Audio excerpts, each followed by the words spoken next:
Welcome to another edition of World Talks here on TVP World. I'm your host, Benjamin Lee, and please join me and my guests on this next interview.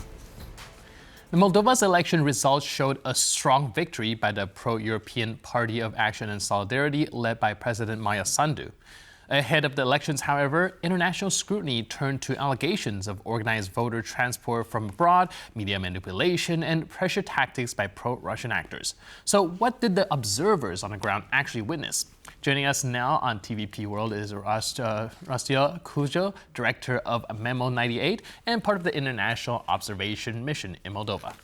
Hello and welcome to TVP World. Hello, good to be here. So we've seen the results now, and despite these alleged interference by Russia, the PAS party has still shown a very, very strong performance. Do you think that this is a sign of Russian interference being less effective now, or did the PAS party actually pull ahead despite of all the influence? Well, I think they obviously have experience from the previous elections, and I think we as observers had a chance to meet many of the institutions. We also met with most of the parties, and so we could basically, based on this information that we receive, we could form our assessment. But indeed, the word that I really heard quite a lot when it came to the Russian interference in this election was unprecedented. Yeah, so there was really a lot of efforts, to undermine the electoral integrity, we have seen also some of these interference to be also leveled during the election day. But I think it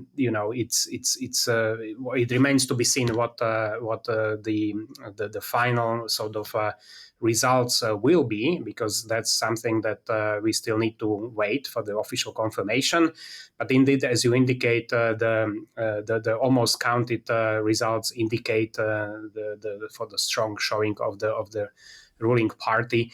And yeah, I think there is still something which I would also make sure that the viewers understand, that the opposition is actually planning protests in about a few minutes' time in front of the parliament. So the whole process actually still goes on as we speak. All right. Do you think that the result in Moldova show that Russia has pretty much effectively lost its political battle, its grip in Moldovan politics, despite all these heavy efforts and investments going into trying to make it happen? I think it would be a little bit premature to draw that conclusion. I think clearly, we have seen different types of this interference. I think we see clearly that also some of the parties that maybe are more aligned with Russia made some results. I mean, they were able to enter the parliament. So I think at this stage it would be maybe too soon to basically conclude that the Russian influence over Moldova is finished with this election. Right, and while we have the opportunity to ask you who's been actually on the ground to observe how these elections are being conducted, I'm actually curious, as an electoral observer, what did you see on the ground? So yesterday I was joined by a couple of other international observers, who were also here observing the elections with the European Platform for Democratic Elections. And we basically went to see how the vote for those voters who currently reside in the separatist region of Transnistria, how this actually goes on, because it needs to be said that while previously there were 31 such special polling stations opened on the territory which is controlled by Moldovan government, this time it was reduced to 12. So we went to see the vote in a couple of places in Saratauka and Rezina. And we could see that mostly the voting was orderly and well organized. There were some delays, especially on a couple of bridges that we observed for those who were basically coming to vote on election day. There were also some incidents. There were some bomb threats in a polling station that we observed. About 10 minutes after we left, we understood that there was a bomb threat, but then we spoke with the police and we understood that the voting resumed about 30 minutes later. So I would say overall orderly, but obviously with some incidents that are still to be more investigated. And Moldovan authorities have been raising concerns also about the organized transportation of voters. And we actually saw videos on social media as well of voters being bussed around. Can you tell us a little bit about that and what you observed? I personally have not observed this type of busing, but I am aware of some of the reports, and I think the big observation missions, such as the one which is the biggest here in Moldova, which is conducted by Promolex, and of course also the other international observers, they are still yet to talk about their findings, but indeed I did also hear about such incidents, but I cannot confirm myself because I have not seen it. And did you notice any issues around being like access to polling stations or even voter intimidation, fairness of the campaigning environment as a whole? Mm-hmm. Well, I mean, for the campaign, clearly, I think it was really marked by this very, very strong sort of interference, particularly on social media. So I think this really cast a sort of shadow over the campaign environment. And when it came, to the actual election day, I think, as I said before, I mean, I think this went relatively, it was relatively calm and I would say quite well administered by the Central Election Commission. So overall, I would say that the impression was that it was well organized. Right, and with all these kind of Russian money resources being pumped into trying to interfere with the election, like you mentioned, things actually went relatively smoothly. What can we learn from this experience, in your experience, when it comes to curbing a lot of these influence ahead of time?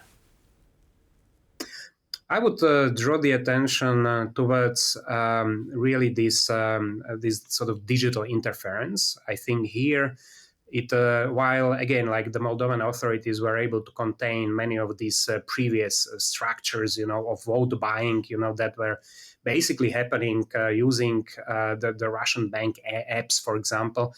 But then, there were very sort of creative ways how to use, for example, Telegram and how to continue at least like allegations, of such use.